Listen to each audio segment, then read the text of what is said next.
আসসালামাইকুম এভরিওয়ান, কেমন আছে সবাই? আলহামদুলিল্লাহ আমি ভালো আছি। আমি আবার চলে আসলাম একটা নতুন ব্লগ নিয়ে। আসলে ভর্তা আমরা সবাই খাই, ভর্তা আবার আমরা সবাই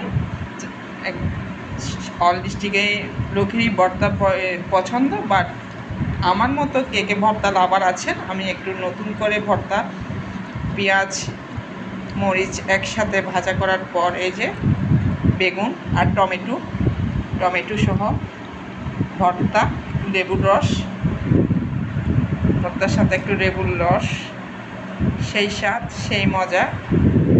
ভর্তা লাভার সাথে তো সর্ষের তেল তো থাকবেই। আসলে সর্ষের তেল না দিলে কি আর ভর্তা খাওয়া হয়? অনেক মজা।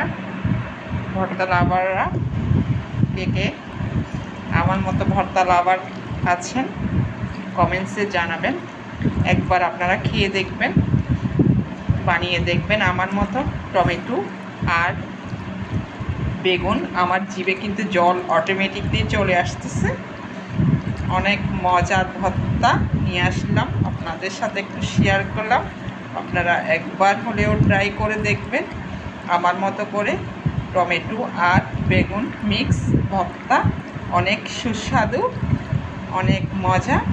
আসলে খেতে হবে গরম গরম ভাতের সাথে, তো এই ভর্তা ছাড়া কিছুই চলবে না। বাট আমি এখন ট্রাই করব।